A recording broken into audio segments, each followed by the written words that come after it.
All right, let's get right into it. Today, we're not just exploring a philosophy, we're digging into a story.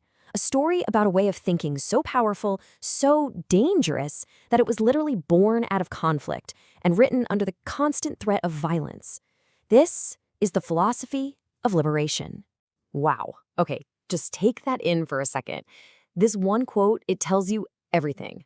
We are not talking about some quiet, abstract debate in a university hall. This is a philosophy with honest-to-God life or death stakes, forged in the fire of direct personal violence. It begs a question, right? What kind of idea is so threatening that someone would try to kill you for just thinking it? So, to really get a handle on this philosophy, we first have to understand the world it came from. You see, this wasn't an academic exercise. It was a direct, gut-level response to a very specific time and place, a place just boiling over with political turmoil. What's just staggering here is how tiny that window of opportunity was. I mean, look at it. For a brief moment, between 73 and 75, this new way of thinking bursts into the open. It connects with real people, with popular movements. Philosophers are actually talking with activists and workers on the streets. Their ideas had real weight. But just as fast as it opened, that window gets slammed shut by a military coup that saw these ideas as a complete existential threat. So you've got to wonder, why did they need a whole new philosophy? Why not just use the tools that were already there, from traditional European thinkers? Well, the argument is, you can't. Because to build a true philosophy of liberation, you first have to recognize how even the greatest minds in history can be, for lack of a better word, contaminated by the unspoken rules of their own time. So this whole philosophy kicks off with a really radical critique. It says that thinking is never neutral. It's never just an abstract game.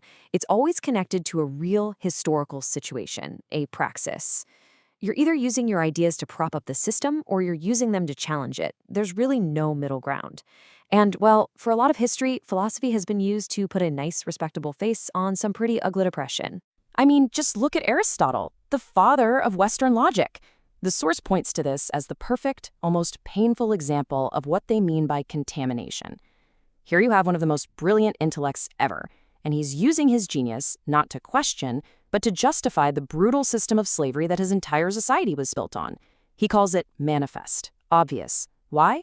Because from inside his world it was. It was just the way things were. And this problem doesn't stop with the ancients. It continues even with a revolutionary thinker like Rousseau. The critique here is that his whole groundbreaking theory of education is actually built on a kind of domination. He's essentially saying, to educate you, I first have to erase you. Forget your family, your history, your blank slate, and I'm the one who gets to write on it. And the story he's writing is, of course, the story of the dominant culture. So if even these titans of thought are trapped, you can see why they felt a completely new tool was absolutely essential. So, how in the world do you break free from a system of thought that's designed to protect itself? The answer is, you have to find a new place to stand. You need a perspective from the outside, and it's from there that you can start to see things in a totally new light. First, we gotta wrap our heads around this idea of totality.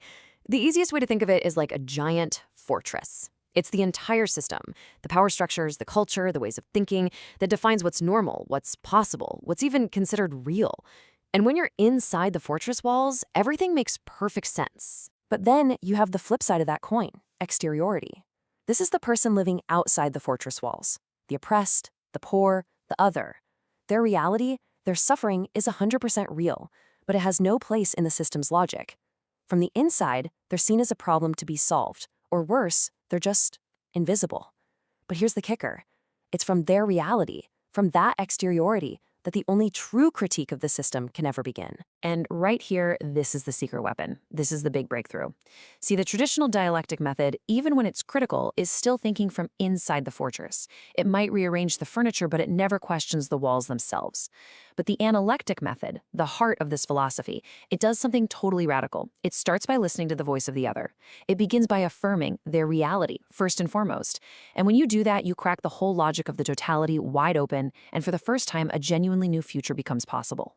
Okay, I know that all might sound a little abstract, a little philosophical, so let's make it concrete. Let's see how this method actually works by applying it to one of the most powerful and, let's be honest, controversial forces in Latin America, religion. When you use this framework, you realize religion isn't just one thing, it's a battlefield. On one side, you have the religion of the totality, the religion of domination. It becomes a tool to justify power, to tell the poor that their suffering is just God's plan.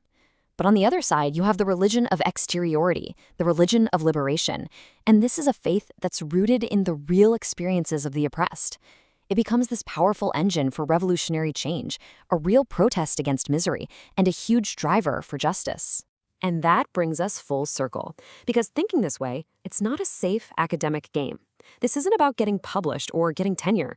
As we saw from that very first quote, it comes with a real, personal, and incredibly dangerous price. The source makes it crystal clear this is not a new thing. This struggle is part of a long, tragic history of critical thinkers who were punished, exiled, or even killed for daring to challenge the totality of their time. It seems that when you decide to think from the outside, you make yourself an enemy of the inside. And let's be clear, this isn't ancient history we're talking about. The text gives these brutal, specific numbers. In just one university department, more than half the philosophy professors were kicked out. Their books weren't just banned, they were physically destroyed. Half of their students were blacklisted, their futures just gone. This was a systematic, calculated effort to completely erase a way of thinking. And this is what gives this whole philosophy its incredible weight, its moral power. It's a philosophy written not just with ink, but with the memory of people who paid the ultimate price for their ideas.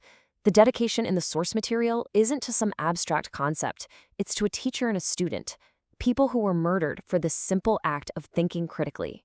And in the end, this is the challenge that this philosophy throws right at our feet. It forces us to look around and ask, what are the systems of power, the totalities, that define our world right now? What ideas are considered so dangerous today that they have to be silenced, censored, or shut down? And what is the cost, right now, of daring to think them?